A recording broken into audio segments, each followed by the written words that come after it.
لله الأسماء الحسنى فادعوه بها وذروا الذين يلحدون في أسمائه سيجزون ما كانوا يعملون.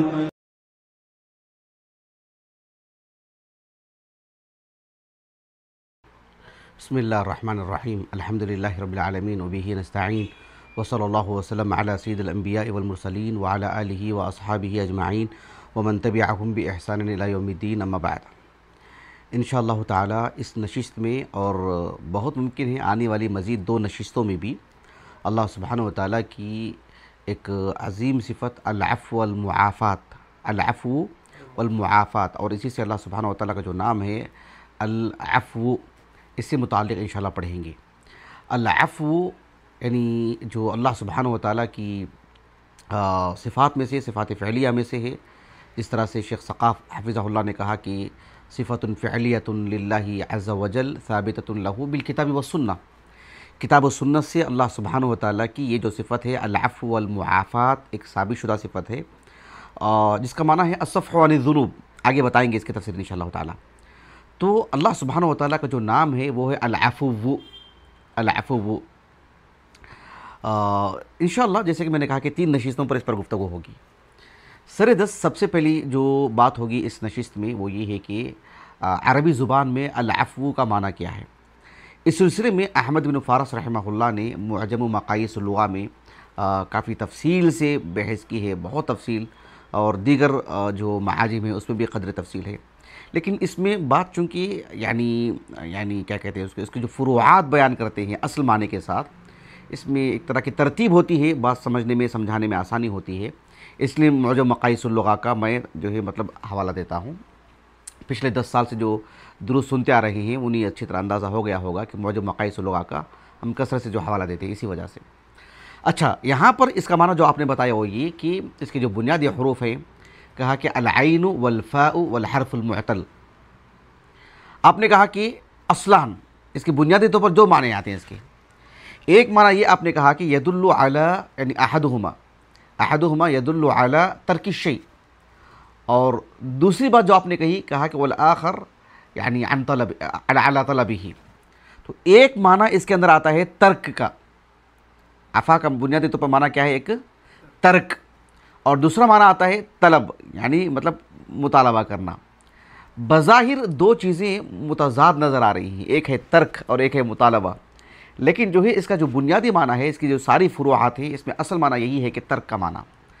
مثلا دیکھو، جب ہم کہتے ہیں العفو یعنی اللہ سبحانہ وتعالی کی جو صفت ہے نا، عفو اللہ تعالی عن خلقہ، وذالک یعنی وذالک ترکہ ایاہم فلا یعاقبہم فضلا منہ. یہ معنی آپ نے بتایا کہ اللہ سبحانہ وتعالی کی جو صفت العفو ہے، اس کا مطلب یہ ہے کہ اللہ سبحانہ وتعالی یعنی بندوں سے متعلق جو مؤاخذہ کرنے کی بات آتی ہے، جہاں ان کے گناہوں پر ایک پکڑ کی بات ہونی چاہیے، اللہ تعالیٰ ترک سے کام لیتے ہیں، چھوڑ دیتے ہیں، اللہ تعالیٰ مؤاخذہ نہیں کرتے ہیں. یہ معنی ہے اس کا وَذَلِكَ تَرْكُهُ إِيَّاهُمْ فَلَا يُعَاقِبُهُمْ فَضْلًا مِّنْهُ. اللہ سبحانہ وتعالیٰ جو ہے چاہیں تو اب یہ جو ترک کا جو معاملہ ہے، اللہ رب العالمین جو عدم مؤاخذہ کی بات ہے، جو اللہ رب العالمین بندوں کو ان کی گناہوں پر جو پکڑتے نہیں ہیں، گرفت نہیں کرتے ہیں، یہ کس اعتبار سے؟ یا صرف اہل ایمان کے لیے، یا جو ہے یعنی کفار کے لیے بھی ہے؟ اس پر انشاءاللہ تعالیٰ آنے والے درس میں بتاؤں گا میں آپ کو.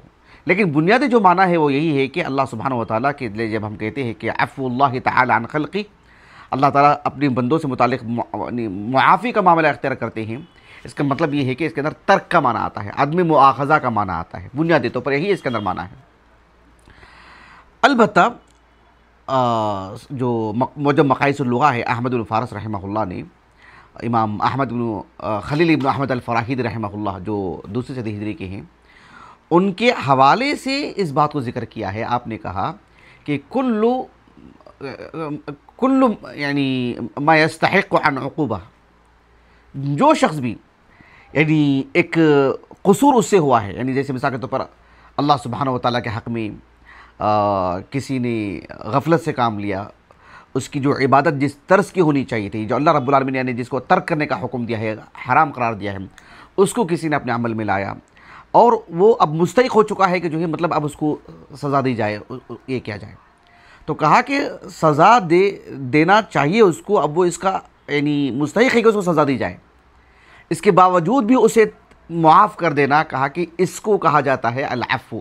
یہ آپ نے قید لگا کر کے کہا کہ کل ما یستحق یعنی عن عقوبت فقد ترکتہ فقد عفوت عنہ. یہ معنی آپ نے بتایا کہ ایک شخص ہے جو اب وہ قابل مواخذہ ہے، قابل مواخذہ انسان کو آپ نے فقط ترکتہ ہو، آپ نے اسے چھوڑ دیا، اس کا مطلب یہ ہوا کہ فقد عفوت عنہ. تو یہ جو قید لگائی گئی ہے نا کہ بھئی وہ مستحق ہو عذاب کا، سزا کا، تو یہ آپ نے بات کہی ہے، تبھی العفو کی بات آتی ہے. اس کے بعد احمد بن فارس رحمہ اللہ نے اس پر تعلیق چڑھائی، ہو سکتا ہے یہ ان کی بات ہو، یہ ہو سکتا ہے یہ خلیل بن احمد الفراہیدی کی بات ہو استثنائی صورت میں. ایک زائد بات آپ نے یہ کہا کہ یعنی ایسا کوئی ضروری نہیں، کہا کہ وَلَا يَكُونُ ذَلِكَ أَن يَعْفُوَ الْإِنسَانُ عَنِ الشَّيْءِ یعنی بمعنى ترک.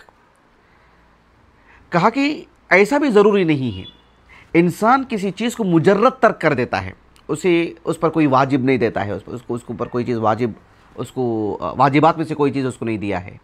یعنی جس طرح سے ایک استاذ ہے، کہا کہ بھی اتنا لکھ کر کے لاؤ، نہیں لکھ کر کے لایا، اب سزا دے رہا ہے، سزا دینے کے بجائے سزا دے سکتا تھا، چھوڑ دیا اس کو، اس کے لیے بھی العفو کہا جاتا ہے. سرے سے اس نے واجب دیا ہی نہیں اس کو کہ بھی آپ کو کوئی ہم نے کام دیا ہی نہیں ہے، تو اس کے لیے بھی ترک کی بات آتی ہے، العفو کی بات آتی ہے. یہ بات جو ہے مطلب یعنی احمد بن فارس رحمہ اللہ نے خلیل بن احمد الفراہیدی رحمہ اللہ کی بات پر تعلیق چڑھائی ہے، یا انہی کی بات کو جو ہے آگے سے نقل کیا ہے. تو یہ بہرحال ایک بات ہے. اس سلسلے میں ایک حدیث سے آپ نے استدلال کیا جو سندن حسن درجے کی حدیث ہے، جسے شیخ البانی رحمہ اللہ نے حسن کہا ہے. سنن ابن ماجہ کی کتاب الزکوٰۃ کی حدیث ہے، حالانکہ اس پر جو عنوان قائم کیا ہے امام ابن ماجہ نے رحمہ اللہ کہ باب زکوٰۃ الورق والذہب، سونے اور چاندی پر زکوٰۃ. لیکن اس حدیث میں جو ایک زائد بات ہے، ایک وہ ہمارے موضوع سے متعلق ہے، سونے اور چاندی کی زکوٰۃ سے ہٹ کر کے جو بات ہے. علی بن ابی طالب رضی اللہ عنہ اس حدیث کے راوی ہیں. اللہ کے رسول نے کہا صلی اللہ علیہ وسلم، کہا کہ انی قد عفوت عنکم عن صدقۃ الخیل والرقیق، یعنی گھوڑے اور جو غلاموں پر جو زکوٰۃ ہے وہ میں نے یعنی تمہارے واجبات میں سے نہیں ہے، اس کو میں نے چھوڑ دیا ہے. مطلب ہے کہ اللہ سبحانہ و تعالیٰ کی طرف سے وہ تمہارے لیے ہم نہیں بتایا گیا ہے کہ میں آپ کو بتاؤں کہ وہ واجبات میں سے ہے. لیکن جو لفظ استعمال کیا اللہ کے رسول نے کیا ہے صلی اللہ علیہ وسلم، کہا کہ انی قد عفوت عنکم عن صدقۃ الخیل.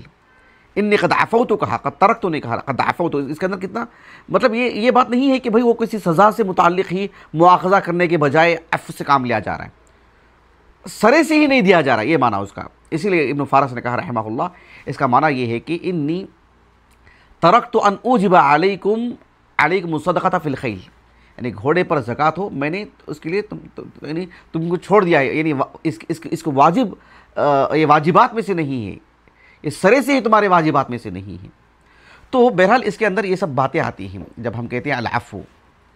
اب دیکھو کہ یعنی اس کی جو فروعات ہیں وہ بہت زیادہ ہیں، اور لیکن سب کے اندر بنیادی طور پر الترک کا معنی آتا ہے. ہم اردو میں بھی کہتے ہیں نا العافیہ، بھئی اللہ تعالیٰ ان کو عافیت سے رکھے، العافیہ اللہم انی اسألک العفو والعافیہ، معروف حدیث ہے. تو عافیت کا کیا معنی ہے بنیادی طور پر؟ یعنی دفاع اللہ عن العبد. اس کا معنی یہ ہے جب بندہ یہ کہتا ہے کہ عافہ اللہ، اس کا مطلب یہ ہے کہ عافہ اللہ من المکروہ، یعنی جو ایک تقدیر کونی کے اعتبار سے اللہ تعالیٰ نے بندے کی جو تقدیر لکھ رکھی ہے، ہو سکتا ہے اللہ سبحانہ وتعالیٰ نے اس کی تقدیر میں بات لکھ رکھی ہو کہ بھئی کوئی ناپسندیدہ چیز اس کی زندگی میں آ کے جڑنے والی ہے، تو بندہ جب دعا کرتا ہے کہ عافہ اللہ، اس کا مطلب یہ کہ اللہ تعالیٰ اسے عافیت سے رکھے گا. مطلب اللہ تعالیٰ وہ جو چیز اس کی جو لگنے جا رہی ہے، اس کی زندگی سے جو چمٹنے جا رہی ہے، جو ناپسندیدہ چیز، وہ چھوڑ دی جائے. الترک کا معنی کیسے آ رہا دیکھیں اس کے اندر. ایک لفظ ہے جو ہم اردو میں کثرت سے استعمال کرتے ہیں، استعفا دینا. یہ بھی عربی زبان کا لفظ ہے، الاستعفا، الف ممدودہ، استعفا. کیا معنی ہے اس کا؟ ابن فارس نے کہا رحمہ اللہ، یعنی اس کے اندر بھی طلب کی بات آتی ہے نا بھائی، لیکن ترک کا اصل معنی کیسا آ رہا ہے دیکھو. کہتے ہیں کہ بنیادی طور پر اس کے اندر جو ترک کا جو معنی آتا ہے الاستعفا میں، وہ یہ ہے کہ یعنی ان تطلب الی من یکلفک امرا ان یعفیک منہ. ایک شخص نے آپ کو ایک کام کا مکلف کیا ہے کہ آپ یہ کام کرو، آپ اس کو کہہ رہے ہیں استعفا، یعنی بھئی یہ کام سے مجھے چھٹکارا دو. بنیادی طور پر کیسا معنی آ رہا ہے دیکھیں ترک کا معنی اس کے اندر الاستعفا کے اندر. تو یہ اس کی جو فروعات ہیں وہ سب آپ نے بڑی تفصیل سے بتائے ہیں. اس سلسلے میں ایک آخری بات وہ یہ ہے کہ یعنی جب ہم عربی زبان میں پڑھتے ہیں عفا، تو عفا کے اندر ایک معنی آتا ہے دراسا یعنی مٹ جانا، ایک معنی آتا ہے یعنی کثورا زیادہ ہو جانا. بھئی یہ تو ازداد میں سے ہے نا، ایک چیز کا مٹ جانا، ایک چیز کا زیادہ ہونا، بظاہر یہ ایک ازداد میں سے ہے. ابن فارس کہتے ہیں رحمہ اللہ کہ ازداد میں سے نہیں ہے، بلکہ اصل معنی جو الترک کا ہے وہ دونوں کے اندر آ رہا ہے. عفا کے اندر بھی الترک کا معنی آتا ہے، اور کثورا کے اندر بھی جو فعل عفا ہے اس کے اندر جو الترک کا معنی آ ہی جاتا ہے. کہتے ہیں کہ کیسے آتا ہے الترک کا معنی؟ ترک کا معنی ایسے آتا ہے، آپ کہتے ہیں کہ اذا ترک الشیء ولم یتعاہد حتی خفی علی مر الدہر، کہا کہ فقد عفا. مطلب یہ کہ ایک چیز یہاں پر رکھی ہوئی ہے، دیکھو صاف ستھری ہے، لیکن اذا ترک الشیء، اس کو اگر چھوڑ دیا جائے ایسے ہی، ولم یتعاہد، اس کی حفاظت نہ کی جائے، حتی خفی علی مر الدہر، زمانے کی رفتار کے ساتھ ساتھ دھول پڑ کر کے جو ہے مطلب دھیرے دھیرے یہ چیز اس کے اوپر دھول اتنی کثرت سے جمع ہو جاتی ہے کہ یہ چیز مٹ جاتی ہے. تو عفا کے اندر وہ مٹنے کا معنی بھی آیا، اور جو کثرت کا معنی کیسے کہ دھول اتنی زیادہ ہو کہ بھی اس کو مٹا دے. یہ ہے اس کے اندر بنیادی طور پر معنی. جیسے اللہ رب العالمین نے قرآن مجید میں فرمایا نا سورۃ الاعراف میں، اللہ تعالیٰ نے کہا ثم بدلنا مکان السیئۃ الحسنہ حتی عفوا وقالوا قد مس آباءنا الضراء والسراء فاخذناهم بغتة وهم لا يشعرون. اللہ تعالیٰ نے کہا کہ اللہ سبحانہ و تعالیٰ جن کو ایک آزمائش میں وہ گر جاتے ہیں باذن اللہ تعالیٰ، مطلب ہو سکتا ہے بارشیں نہ ہوں، یا ہو سکتا ہے کوئی اور حادثہ ہو جائے انفرادی طور پر، اجتماعی طور پر، اللہ تعالیٰ عافیت عطا فرمائے. تو اللہ تعالیٰ نے کہا کہ پھر دھیرے دھیرے وہ جو نقصان دہ چیز ہے ان کی زندگی سے ختم ہوتی رہتی ہے اور خوشحالی آتی رہتی ہے. تو اللہ تعالیٰ نے کہا کہ حتی عفو یعنی حتی نمو وکثروا، یعنی جو خوشحالی ہے اب وہ بڑھتی رہتی ہے. گویا کہ اچھے دن آ رہے ہیں ان کی زندگی میں، اولاد بڑھ رہی ہے، افراد بڑھ رہے ہیں، مال بڑھ رہا ہے، خوشحالی بڑھ رہی ہے. حتی عفو یعنی حتی کثروا کے معنی میں. اس کا مطلب یہ ہوا کہ بھائی عفا کے اندر یہ کہاں سے معنی آ گیا کثرت کا؟ تو کثرت کا جو معنی آتا ہے وہ یعنی اس کے اندر بنیادی طور پر الترک کا معنی ہی آتا ہے. کیسے؟ یعنی گویا کہ ان کا مؤاخذہ نہیں کیا جا رہا ہے، یعنی لم یقطع ولم یجز، ان کو ختم نہیں کیا جا رہا ہے. ان کو وقت پر ہر چھوٹی موٹی بات پر اللہ تعالیٰ اگر ان کا مؤاخذہ کرنا شروع کر دے تو پھر حتی عفو والی بات نہیں آئے گی. مطلب ہے کہ وہ ختم ہو جائیں گی تو پھر کثرت کا معنی نہیں آئے گا. تو حتی عفو کے معنی وہاں پر کثروا کے معنی ہیں، جیسے کہ مفسرین بتاتے ہیں. تو کثرت کا معنی کہاں سے آیا؟ مطلب ہے کہ اللہ تعالیٰ نے ان کا مؤاخذہ نہیں کیا، اللہ نے ان کو پکڑا نہیں، اللہ تعالیٰ نے چھوڑ دیا. ترک کا معنی آیا اس کے اندر، رہنے دیا اللہ تعالیٰ نے ان کو، مؤاخذہ نہیں کیا ان کو. عدم المؤاخذہ والی بات ہے، ترک والی بات ہے. تو بہرحال اس کے اندر اتنا یہ گہرا معنی آتا ہے. خلاصہ کلام یہ ہے کہ جب ہم کہتے ہیں عفا تو بنیادی طور پر اس کے اندر دو معنی آتے ہیں. دونوں معنی قرآن مجید کے اندر موجود ہیں. ایک معنی آتا ہے الترک. الترک کیا مطلب ہوتا ہے؟ یعنی الصفح عن الذنوب، یعنی الصفح والمغفرہ. تو لازمی طور پر اس کا معنی یہ آتا ہے کہ الترک وعدم المؤاخذہ، اللہ سبحانہ و تعالیٰ نے ترک سے کام لیا ہے، مؤاخذہ نہیں کیا ہے ان کا، چھوڑ دیا ان کو ان کی حالت پر، پکڑا نہیں اللہ رب العالمین نے ان کو، گرفت نہیں کی ان کو ان کے گناہوں پر. پل پر اگر بندوں کو پکڑا جائے اجتماعی طور پر، انفرادی طور پر، پھر کون باقی رہیں گے؟ وہ یہ اس کے اندر بنیادی طور پر ایک معنی آتا ہے. جس طرح سے اللہ رب العالمین نے سورۃ آل عمران میں اصحاب احد سے متعلق کیا فرمایا؟ وَلَقَدْ عَفَى اللَّهُ عَنْكُمْ وَاللَّهُ ذُو فَضْلٍ عَلَى الْمُؤْمِنِينَ وَاللَّهُ ذُو فَضْلٍ عَلَى الْمُؤْمِنِينَ. تو اللہ نے کیا فرمایا؟ وَلَقَدْ عَفَى اللَّهُ عَنْكُمْ. ترک کے اندر ترک کا معنی آتا ہے عدم المؤاخذہ کا. ایک معنی یہ آتا ہے اس کے اندر الطلب کا. الطلب کا معنی کیسے؟ الطلب کا معنی یہ آتا ہے جس طرح سے اللہ رب العالمین نے سورۃ البقرہ میں کہا نا يَسْأَلُونَكَ مَاذَا يُنْفِقُونَ قُلِ الْعَفْوَ، یعنی العفو یعنی الفضل الزائد. کیا مطلب الزائد کا معنی کہاں سے آیا بھی اس کے اندر؟ یعنی اس میں بھی بنیادی طور پر الترک معنی آتا ہے. انسان کے پاس مال ہے، اتنا مال ہے، اس نے اتنا خرچ کیا، باقی کا چھوٹا ہوا ہے. یعنی مطلب میری ضرورتوں سے زیادہ مال میرے پاس موجود ہے، میرے ضرورتوں سے زیادہ. یعنی میرے پاس جو ہے اتنے پیسے ہیں اور میں نے پورا ماہ لگا دیا اتنے پیسوں میں، پھر بھی اتنے پیسے میرے پاس بچے ہوئے ہیں. تو گویا کہ اس میں ترک کا معنی آیا نا، میں نے اس کو استعمال میں نہیں لایا نا، میں نے عدم الترک والی بات، ترک والی بات نہیں آئی، میں نے استعمال میں نہیں لایا اس کو. جب استعمال میں نہیں لایا ہوں تو پھر وہ متروک چیز ہے، وہ لا یمسک علیہ الذی یسمح بہ.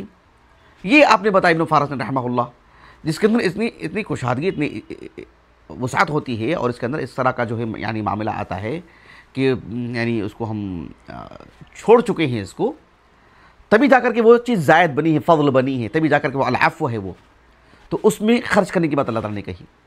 جو پیسے میرے اخراجات میں ہی آ رہے ہیں میں کہاں سے خرچ کروں گا؟ جو میرے اخراجات سے بڑھ کر کے آ رہے ہیں، جس پر میں نے ترک سے کام لیا ہے، جو میرے استعمال میں نہیں آ رہے، تو وہ ہے العفو۔ تو اسی سے جو ہے مطلب طلب کا معنی آتا ہے، یعنی طلب المعروف والفضل۔ تو یہ خلاصہ کلام رہا العفو کے معنی کے اندر۔ آج کی اس نشست میں جو دلائل کی حد تک جو بات ہے جو میں آپ کو بتا دیتا ہوں وہ یہ کہ قرآن مجید میں اللہ سبحانہ و تعالیٰ کا یہ جو نام ہے نا العفو، کیا آواز آ رہی ہے؟ وہی آواز ہے جی جی جی جی 5 مرتبہ یہ نام آیا ہے۔ کتنی مرتبہ؟ 5 مرتبہ۔ 5 میں 4 مرتبہ الغفور کے ساتھ آیا ہے۔ کس اعتبار سے؟ 1 مرتبہ القدیر کے ساتھ آیا ہے۔ اس میں بڑی معنویت ہے، انشاءاللہ ہم دھیرے دھیرے گفتگو کریں گے، کچھ باتیں آنے والی مجلس میں بتاؤں گا میں آپ کو۔ اللہ سبحانہ و تعالیٰ نے، اللہ سبحانہ و تعالیٰ کا یہ جو نام قرآن مجید میں جو 5 جگہ پر جو مذکور ہے، ایک آیت کریمہ ہے سورۃ النساء میں۔ سورۃ النساء میں تو 3 مقامات پر آیا ہے یہ نام۔ اللہ تعالیٰ نے کہا یا ایھا الذین آمنوا لا تقربوا الصلاۃ وانتم سکارى حتى تعلموا ما تقولون ولا جنبا الا عابری سبیل حتى تغتسلوا وان كنتم مرضى او على سفر او جاء احد منكم من الغائط او لامستم النساء فلم تجدوا ماء فتيمموا صعيدا طيبا فامسحوا بوجوهكم وايديكم۔ اس کے بعد ان اللہ کان عفوا غفورا، ان اللہ کان عفوا غفورا۔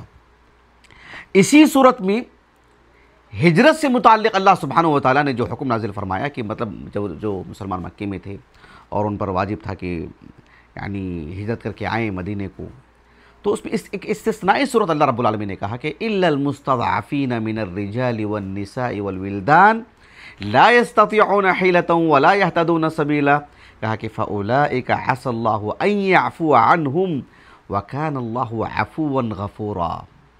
سبحان اللہ، دیکھ رہے ہیں؟ ایک تیسرا مقام ہے اسی صورت میں، اللہ سبحانہ و تعالیٰ نے کہا کہ ان تبدوا خیرا او تخفوه او تعفو عن سوء فان اللہ کان عفوا قدیرا، جو سورۃ النساء ہی میں ہے، لیکن اگر ہم اجزاء کی اگر بات کریں تو جو 6واں جو پارہ ہے نا لا يحب اللہ الجہر بالسوء من القول الا من ظلم وکان اللہ سمیعا علیما، اس کے بعد والی آیت کریمہ، لیکن جو پارے کا جو آغاز ہے اس اعتبار سے دوسری آیت کریمہ۔ یہ 3 مقام ہو گئے۔ ایک 4تھا مقام ہے جو سورۃ الحج میں ہے، اللہ تعالیٰ نے کہا ذالک ومن عاقب بمثل ما عوقب به ثم بغی علیہ لینصرنہ اللہ، کہا ان اللہ لعفو غفور۔ کتنے مقام ہو گئے؟ 4۔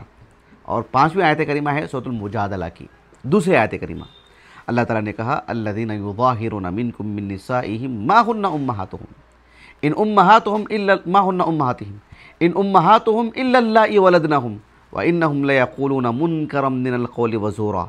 اس کے بعد کہا وان اللہ لعفو غفور۔ سورۃ الحج میں ان اللہ لعفو غفور ہے، یہاں پر حرف الواو کے ساتھ وان اللہ لعفو غفور۔ تو یہ 5 مقامات ہیں جن میں اللہ سبحانہ و تعالیٰ کا یہ اسم مذکور ہے۔ اللہ سبحانہ و تعالیٰ کی بطور صفت یا اللہ سبحانہ و تعالیٰ کے لیے یہ فعل کے طور پر قرآن مجید میں کثرت سے استعمال ہوا ہے، اور اس کا معنی مفہوم کیا ہے انشاءاللہ تفصیل سے میں آنے والے درس میں بتاؤں گا۔ جو حافظ ابن القیم رحمہ اللہ کے حوالے سے اکثر ہم جو آپ کے اشعار میں سے جو ہم آپ کو بتاتے ہیں، جس پر ہم نے یعنی کافی مرتبہ اس بات کو کہے ہیں کہ یہ جو آپ کی کتاب ہے القصیدہ النونیہ سے جو معروف ہے الکافیۃ الشافیہ فی الانتصار للفرقہ الناجیہ، اس میں تقریباً 5,500 اشعار جو ہے اہل سنہ والجماعہ کے عقیدہ و منہج کی مطلب کہ سے متعلق آپ نے جو ہے مطلب اشعار لکھے ہیں۔ اب دیکھو اللہ سبحانہ و تعالیٰ کا یہ جو نام ہے العفو، اس سے متعلق آپ نے کہا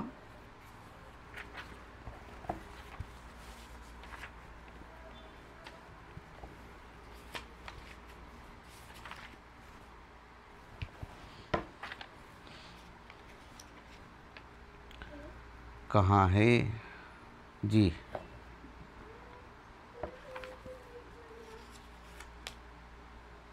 لا الہ الا انت سبحانک انی کنت من الظالمین۔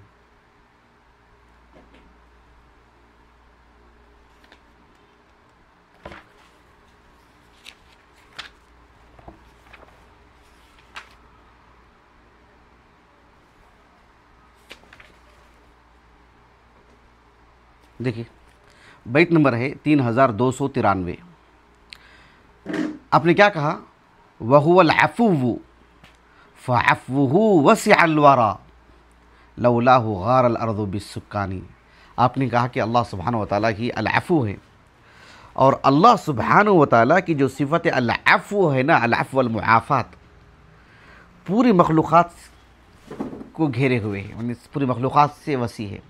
نہیں، بندے کے گناہ کتنے ہیں بھائی، اللہ تعالیٰ کی جو صفت العفو ہے وہ اس سے بھی زیادہ وسیع ہے، اس سے بھی زیادہ وسیع ہے. اگر اللہ سبحانہ وتعالیٰ معاف نہیں کریں گے، لولا غار الارض بالسکان، پھر کیا ہوگا کہ بھائی اللہ تعالیٰ اگر ایک ایک کو پکڑیں گے، جتنے بھی باشندے ہیں نا سب کو اللہ تعالیٰ زمین میں دھسا دیں گے اللہ تعالیٰ. اللہ اکبر. تو اس کو وہاں پکڑے، اس کو وہاں پکڑے، اس کو وہاں پکڑے، تو پھر ابھی آپ بتائیں نہیں کہ مطلب کسی کو آ کر کے مطلب دروازہ کھٹکھٹا گیا اور پڑھ کے گھر خالی کرو، گھر پر سیل لگا دی گئی. سبحان اللہ، نسأل اللہ عافیہ والسلامہ. اگر اللہ تعالیٰ کی طرف اگر ایسی پکڑ ہو تو کون جیے گا ہم میں سے؟ تو یہی ہے لولا غار الارض بالسکان. تو بہرحال اللہ سبحانہ و تعالیٰ العفو ہیں، یعنی اس کا مطلب یہ ہے کہ اللہ رب العالمین بندے کو اس کے گناہوں پر مواخذہ کرنے کی بجائے اللہ تعالیٰ اسے وسعت دیتے ہیں، اس میں موقع دیتے ہیں، اس میں ڈھیل دیتے ہیں. اللہ تعالیٰ کی صفت الحلم، اللہ تعالیٰ الحلیم ہے، جس پر 2 درس ہو چکے ہیں الحمدللہ. العفو اور الغفور دونوں قرآن مجید میں اکثر ساتھ آئے ہیں. اگر ایک ساتھ دونوں کو بیان کیا جائے تو الغفور سے کہیں زیادہ گہرا معنی العفو کے اندر آتا ہے. سمجھانے کے لیے میں آپ کو بتا رہا ہوں. ایک ہوتا ہے نا کہ بھی ہمارا معاملہ کسی کے ساتھ کچھ ہو گیا تو ہم نے ہمارے دل میں تو رکھا، لیکن ہم نے کہا کہ ٹھیک ہے ہم نے آپ کو معاف کر دیا، چلو ہم کسی کو نہیں بتائیں گے آپ کا معاملہ جو میرے ساتھ ہوا ہے، جو آپ نے ہمارے ساتھ جو بدتمیزی کی ہے، ٹھیک ہے ہم کسی کو بیان نہیں کریں گے، لیکن ہم اس کو مخفی رکھیں گے اور ہم اب آپ کا مواخذہ بھی نہیں کریں گے، رہنے دیتے ہیں، لیکن دل میں تو ہے میرے. لیکن العفو کا اندر جو معنی آتا ہے وہ یہ تھے کہ ہم نے اس کو بھلا دیا، مطلب گویا کہ کچھ ہوا ہی نہیں، اب ہمارے دل میں ہے ہی نہیں کوئی بات. ایک ہوتا ہے معاف کر کے بھی دل میں رکھنا آدمی. معاف کا مطلب یہ ہوتا ہے کہ معافی کرنے کا مطلب ہے کہ دل میں وہ سرے سے نہ رہے، گویا کہ کبھی واقعی کچھ ہوا ہی نہیں، ہم نے اس کو دیکھنے تو ہم نے کچھ باقی کہا، ہمارے دل میں کچھ ہے ہی نہیں.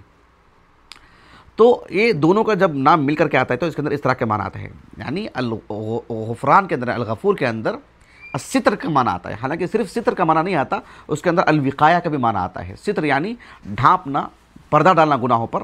وہ تو کافروں کے کو بھی اللہ تعالیٰ گناہوں پہ پردہ ڈالتے ہیں، لیکن گناہوں پہ پردہ ڈالنے کے ساتھ ساتھ اس کو نجات بھی دے دینا، اسے معاف بھی کر دینا، اسے بخشی بھی ہو جانا اس کی، یہ بھی معنی آتا ہے الغفور کے اندر. لیکن العفو کے اندر اس سے بھی زیادہ گہرا معنی آتا ہے العفو کے اندر. تو یہ بنیادی طور پر فرق ہے دونوں میں. باقی کی جو تفصیلات ہیں انشاءاللہ تعالیٰ آنے والے درس میں انشاءاللہ میں آپ کو تفصیل سے بتاؤں گا باذن اللہ تعالیٰ. ہو سکتا ہے یہ 3 نشستوں میں ہو، یہ پہلی نشست ہے، مزید 2 نشستوں میں بھی اس پر گفتگو ہو سکتی ہے. اللہ تعالیٰ سے دعا ہے کہ اللہ سبحانہ و تعالیٰ میں اللہ تعالیٰ کا صحیح معنوں میں تعارف حاصل کرنے کی توفیق عطا فرمائے. اللہ تعالیٰ کی قربت اللہ تعالیٰ میں عطا فرمائے، اللہ سے محبت اور اللہ تعالیٰ کی نافرمانی سے خوف کھانے کی، اس پر جو مواخذہ ہوگا اس پر خوف کھانے کی اللہ توفیق عطا فرمائے.